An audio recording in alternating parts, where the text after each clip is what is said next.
আগষ্ট মাহত বা সেপ্টেম্বৰ মাহৰ ভিতৰতে আমি 1 লাখৰ সংখ্যা পাৰ কৰিব পাৰিম আৰু লাহেকৈ আমি 1.5 লাখ অভিমুখে আমি আমাৰ যাত্ৰা আৰম্ভ কৰিম। আমাৰ অসম চৰকাৰৰ কৰ্মচাৰীসকলক আমিতো স্বচ্ছ নিযুক্তি দিলো।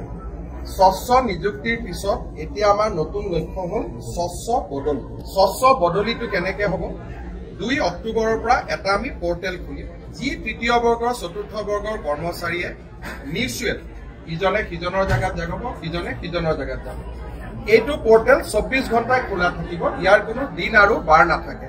প্ৰত্যেক 2 মাহৰ মূৰে মূৰে যিমান মিউচুৱেল এপ্লিকেশ্যনৰ আবেদন জমা হ'ব আমি সেইখিনি কৰি গৈ থাকিম। কিছুমানে যদি মিউচুৱেল কৰিব অসুবিধা, অলপ ঘূৰাই পেলাই কৰিব লাগে, যে কোনোবা লখিমপুৰৰ পৰা ধেমাজিত যাব, ধেমাজিৰ পৰা তেজপুৰত যাব, তেজপুৰজন আকৌ লখিমপুৰত যাব, অলপ যদি একা বেকা বাটেৰেও যদি মিউচুৱেল হয় আমি সেইটো এলাউ কৰিম। ইয়াৰ ফলত ট্ৰেন্সফাৰ পোষ্টিঙৰ আৰু কোনো ফাইল ডিপাৰ্টমেণ্টত নাথাকিব। যি ধৰণে পোৰ্টেলত আহিব সেই ধৰণে পোৰ্টেলত ৰিলিজ হৈ গুচি যাব। ইয়াতে আমি এটা চিন্তা কৰি আছো, যেনেকে অসম চৰকাৰৰ কৰ্মচাৰী এজনৰ যেতিয়া মৃত্যু হয়, মৃত্যু হোৱাৰ পিছত আমি ফেমিলিটোক পেঞ্চন দিওঁ আৰু অভিয়াছলি পেঞ্চনটো কোনে পায়? পৰিবাৰে পায়, ঘৈণীয়েকে পায়। যদি ছোৱালীজনী ডেকা হয় স্বাভাৱিকভাৱে তাইৰ দ্বিতীয় বিবাহ হ'ব আৰু হোৱা উচিত, তাক আমি সমৰ্থনো কৰোঁ। কিন্তু দ্বিতীয় বিবাহ হৈ যোৱাৰ লগে লগে শহুৰ শাহুৰেকৰ ঘৰৰ পৰা ছোৱালীজনীয়ে নতুন শহুৰ শাহুৰেকৰ ঘৰলৈকে গুচি যায়। দেউতাক মাকৰ খুব কষ্ট হয়। সেইকাৰণে আমি যিমানে এতিয়ালৈকে কম্পেশ্যনেট এপইণ্টমেণ্ট পাই আছো আৰু যিসকলে ভৱিষ্যতে পাব, তাত আমি এটা নিয়ম কৰিব খুজিছো যে 80% পৰিবাৰগৰাকীয়ে পাব, ৱাইফে পাব, আৰু 20% বৃদ্ধ দেউতাক মাকে পাব। তাত দুটা কণ্ডিশ্যন থাকিব, দেউতাক মাকে বেলেগ পেঞ্চন পাব নালাগিব আৰু দেউতাক মাকৰ বেলেগ চৰকাৰী চাকৰি থকা সন্তান থাকিব নালাগিব। এই দুইটা কথা হলে আমি সেই দেউতাক মাকক আমি 20% আমি পেঞ্চন দিম।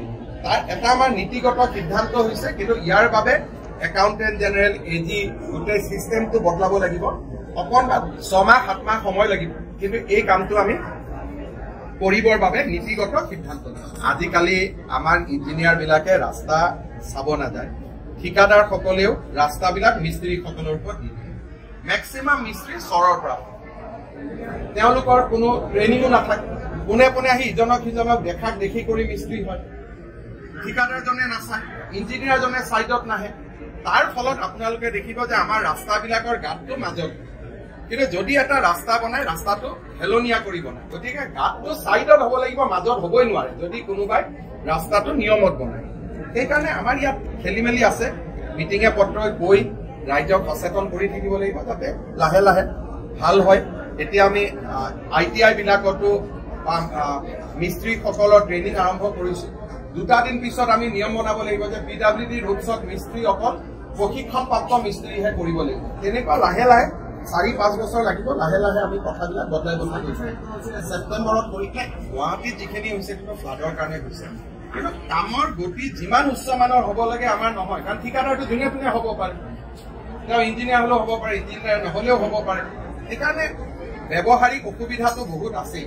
তাৰ মাজতে যুঁজি থাকিব লাগিব, যিমানখিনি পাৰো ঠিক কৰি, যিমানখিনি নোৱাৰো যুঁজি গৈ থাকিব লাগিব। देखिए मेरा इसमें कमेंट देना ठीक नहीं है। मैं भी एक प्रदेश का मुख्यमंत्री हूँ। मेरा निवेदन होगा कि हमें ऑलराउंडर मत बना, हर जगह का कमेंट मुझको देना ठीक नहीं है। আমি কালিয়ে মই কৈছো যে প্ৰথম উপ নিৰ্বাচনটো ঘোষণা হ'ব না, ধৰি ললো নিৰ্বাচনী আয়োগে উপ নিৰ্বাচনে নাপাতো বুলি ক'লে, তেতিয়া কি হ'ব? 20 আগষ্টত উপ নিৰ্বাচনৰ চূড়ান্ত ভোটাৰ তালিকা ওলাব। ভোটাৰ তালিকা ওলোৱাৰ পিছত নিৰ্বাচনী আয়োগে ইলেকশ্যন ডিক্লেয়াৰ কৰিব। তাৰ পিছতহে বিজেপিয়ে প্ৰাৰ্থী দিব। এতিয়ালৈকে প্ৰাৰ্থীৰ কথা আলোচনা হোৱা নাই। যোৱাকালি মাত্ৰ ৰাজ্যসভাৰ চিফ বুকাৰ কাৰণে আমাৰ যিটো পেনেল, সেই পেনেলটো আমি কেন্দ্ৰীয় নেতৃত্বত দিছো। আৰু উপ নিৰ্বাচন সম্পৰ্কত এই মুহূৰ্তলৈকে আমি কোনো আলোচনাই কৰা নাই। ময়ো যি আলোচনা শুনো সংবাদ মাধ্যমৰ পৰাই